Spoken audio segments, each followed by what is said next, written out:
We are back, you guys, with One Piece, Chapter 1130, full spoilers. If you haven't read them yet, I will be pinning it down below in the comment section.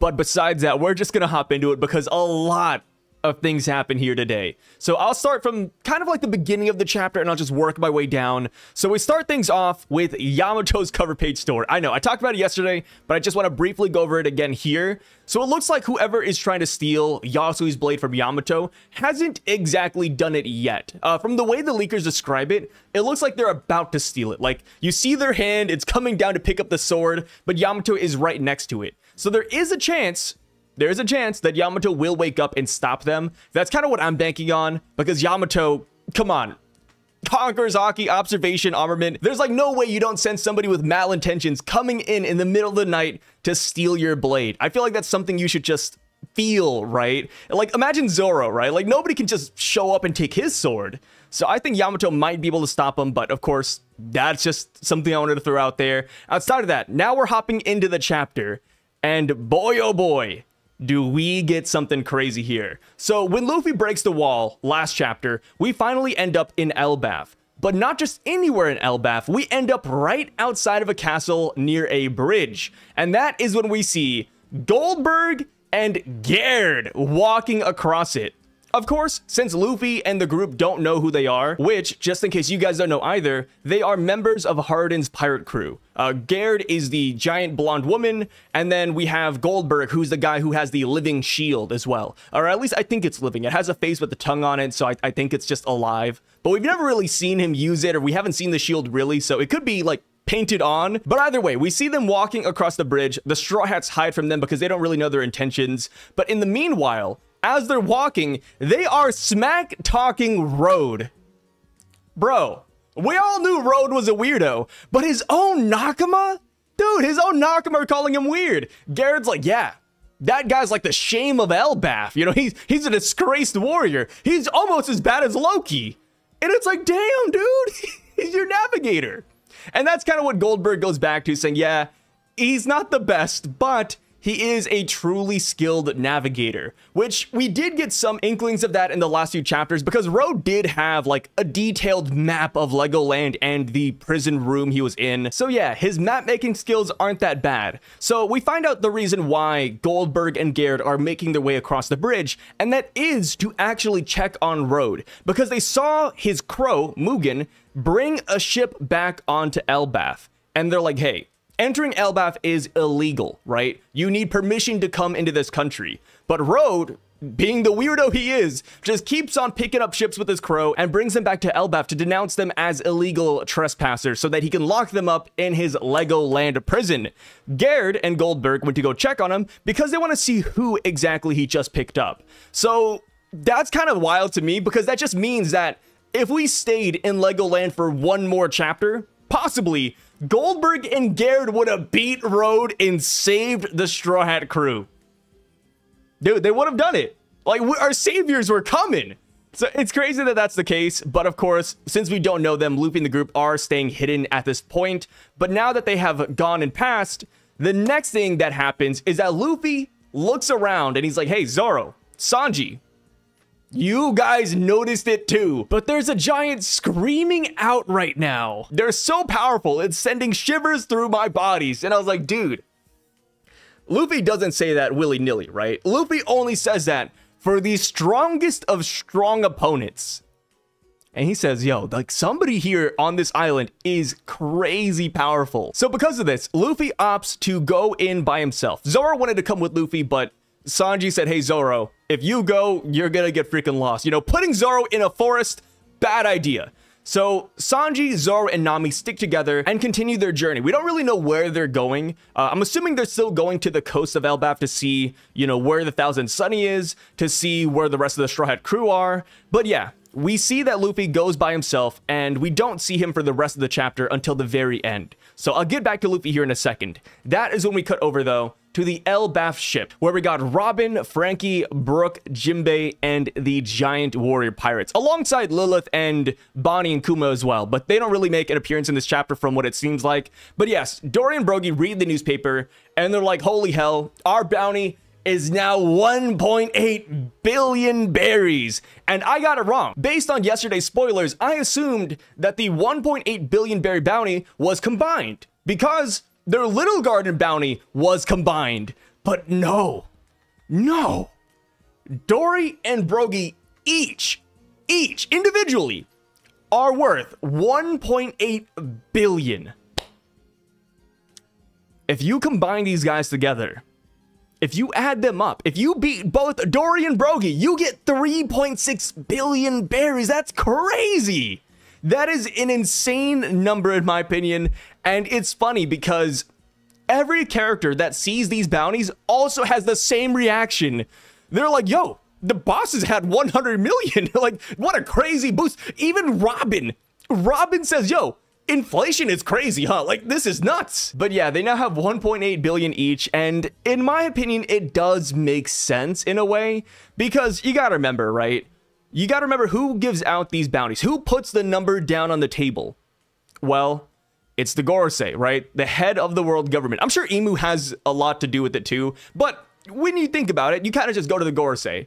And these guys directly challenge them. They're pushing them back. They assisted Straw Hat Luffy. And not to mention, but they're a good reason why the Straw Hats were able to make it off of that island smoothly. Like, if they weren't there, I feel like the Straw Hats would have struggled a lot more. I feel like we still would have escaped, you know, given how strong we are right now. But the Giants definitely helped. And not to mention, but they did clash with the Gorosei multiple times. So, yeah. Like, the Gorosei probably looked at these guys, got really annoyed, and said 1.8 each. And plus, they're giants. Yeah, 1.8. Just give it to them. Call it a day. And it's funny because when you really think about these bounties, I still wonder. Every time we get bounty updates, I still wonder deep in my heart if we will ever get an actual bounty hunter that goes after people for these goddamn numbers. Because that is crazy. If you take down just one of these guys, dude, your life is set. 1.8 billion? Nuts. So we don't exactly see if Luffy and the gang got bounty updates as well. Like I said yesterday, it would make sense if Luffy and the gang also got bounty updates, considering the fact that they did a lot on Egghead. Yes, you know, Dory and Brogy were huge factors, but I would argue that Luffy was an even bigger factor. Same with Sanji, same with Zoro and all of them. So I'm surprised we don't see a boost yet. Maybe there will be a boost and we just don't see it in the chapter. Maybe they want to save it for Luffy whenever they reunite. But yeah, another big piece of information we get from the Elbaf ship section is that on that newspaper, they also depict Luffy with an X on his arm. Bro, what? Robin, in regards to seeing the X on Luffy's arm in the newspaper, says, did this mark always appear on his arm when he becomes the most free? And then Frankie goes on and he says, huh? I don't really remember. After all, he's always bouncing around, so you can't really see the X clearly. So in regards to this situation, I could see this going a couple of different ways. One, maybe this is real. Maybe Luffy does have an X on his arm whenever he goes into Gear 5th, but I don't think that's the case because we have a lot of shots of Luffy in Gear 5th, and we've never seen the X before. So I do think that this might be a ploy from Vivi to send a message, right? If Luffy were to see this newspaper, he would understand what it means, and he would understand that Vivi is the one who drew that on him, which would make sense since she is currently with Big News Morgans, the newspaper distributor. If this is indeed the case, it would also play off the fact that all the Straw Hats currently reading the newspaper were not present during the Alabasta saga. Well, Robin was present, but she didn't see the X on their arms. So it would make sense if this is what Oda's doing here, but I also don't believe what Robin says is a throwaway line either. She says, does this mark appear when Luffy is the most free? I don't think that's the case necessarily yet, but I do think Robin is onto something, because we do know that back during the Joy Boy flashback, Emmet had an X on his arm as well. So maybe 900 years ago, the X did mean being free, but current day, it is simply the Straw Hats' tie to Princess Vivi. Of course, I could be wrong here, but we don't have a lot to go off of yet, but I would love to hear your guys' theory on this situation. Now, on to the biggest piece of information we got. It actually comes from Oimo and Kashi. So they're talking about Harden and how he's now a member of the Straw Hat Grand Fleet. And Kashi is like, oh, like Harden? Yeah, you know, that guy, he was a brat when he was a kid. but he's still the son of the king after all. But they do put that in quotation marks. So I think there is something at play here. I think he might just be a stepson, because they later go down and they talk about Loki and how Loki is an official son of the king and how it all changed when he was born. So I do think there is something afoot there. Maybe they're just stepbrothers. I could definitely see that being the case. But yes, when Loki was born, he was dubbed as an evil giant and also as the Cursed Prince. We come to find out that Loki killed his father, King Harald, and he took a legendary devil fruit and he ate it. I was wondering, I was like, yo, like maybe he's framed. You know, I was like, hey, maybe Loki's a good guy. I don't know yet. But nope, we get it confirmed. He killed his dad and he ate that dang devil fruit. We don't know what it is. Apparently, we have no descriptions of it. They just call it a legendary devil fruit that has been passed down from generation to generation. Bro, what? Loki, what is going on here? And here's the thing. I was still holding out hope. I was like, okay, maybe this goober is a good guy, right? Like, he loved Lola, man. Like, how is he bad, right? But we go down, and Luffy meets Loki. I'm gonna read the description. But Loki is a thin and muscular giant. He has very long hair with 2 braids in the front, as well as a goatee. He has tattoos on his arms, but we can't see what they are. He wears a normal giant outfit, but on his belt buckle, there's a Jolly Roger with the crown. He wears a black helmet with 2 long horns, like Loki from the Marvel Universe, and he also has an axe on his back. And not to mention, but his eyes are covered with bandages. And he also has a long tongue like Doflamingo. Yo, who is this guy? Right? He sounds like a menace. But even after that description, I was like, okay, like, you know, maybe Oda's just playing with this, right? Maybe he only looks like a bad guy. But no, it doesn't seem like that's going to be the case at all. Because Luffy talks to him. He's like, hey, who are you? I'm Luffy. I'm going to be king of the pirates. And Loki's like, hey, this is the land of warriors, Elbaf, the most powerful nation in the world, and I am Loki. And he calls himself the sun god who will bring about the end of the world. What an introduction. What do you mean? So, I'm gonna say it right here, but between the sun god we met 2 chapters ago, being Road, and Loki the sun god, I think I'm more scared of Loki, I'm gonna be honest. I do wonder why he calls himself the sun god though, right? For Road, we knew he was cosplaying. Introduced, the title chapter was RPG, he was role-playing. That makes sense. But for Loki though, I wonder if there is a legitimate reason why he calls himself the sun god. Does this have something to do with the legendary devil fruit that he ate and stole from his father? I think that might be the case, because this is a devil fruit that has been passed down from generation to generation. And it's like, okay, like what would be that powerful? Surely it's something to do with the sun god, right? Because the sun god existed a long time ago. I mean, Elbaf fable. It would make sense if there was a sun god type devil fruit, but I don't know. I'm not too sure what this is yet. And also, a small tidbit that I thought was kind of interesting is that when Luffy sees Loki, he's currently being snowed on. Like, they locked Loki up in presumably the coldest place in Elbaf. So maybe that's because he is the sun god, and the only way to quell his flames is to put him in this snowy area. Of course, that's just my, theory right there. But it is interesting because we also had Emu, who had a giant straw hat at Marijois that was locked in a freezer. So there's something with ice and snow that the sun gods just typically don't enjoy. And also, alongside Loki, who's currently chained up to a tree right now because he's being imprisoned, we see an entire spread of Elbaf. We see the Yggdrasil tree, we see the kingdom, we see a giant sword in the tree as well. Elbaf sounds freaking crazy, dude. Oh man, I'm excited. I'm excited to see what the heck it looks like. And also, with Loki, it's not just the devil fruit hype, it's not just his size or his cool design, but Dory and Brogy, Oimo and Kashi, they put the hype on this guy.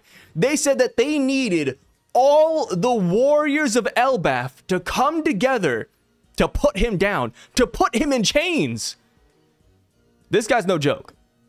Definitely no joke. He's not riding the hype. He's not, riding the Loki title. He's not riding the Cursed Prince title. No, this guy actually is a menace, right? Like, it's not the same. Like, we've seen instances in the past where people hype up characters and they're not that strong. But that's because we heard it from people we don't exactly trust. But this time around, we're hearing it from Dory, Brogy, Oimo, and Kaji themselves. And we saw what they were doing on Egghead Island.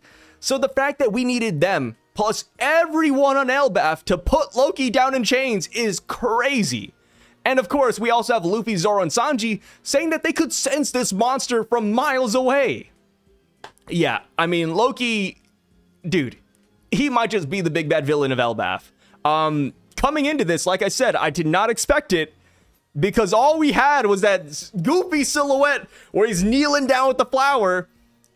But no, man, I mean, he's a madman. Maybe we need Lola to come back into the story just to stop this guy, right? Maybe she could look at him and say, babe, this isn't you, calm down. And then Loki will just stop fighting. I don't know, man. This is a crazy chapter. Of course, there is a 2-week break after this, which I think is well-deserved. This chapter was packed from start to finish. I thought this was a phenomenal chapter just based on spoilers alone, right? When we get the actual images of Elbaf and Loki, my God, dude, my God. But yeah, with that being said though, guys, let me know what you guys thought about the spoilers down below. I would love to hear any and all of your thoughts. Let me know your opinions on Loki, his title as the Sun God, the Devil Fruit, King Harold, all this crazy stuff we got this chapter. And I'll catch you guys later. Also, we will be reading through a lot of the comments in the next video on this channel. So yeah, make sure to drop it. Maybe we'll read it. And peace out, guys.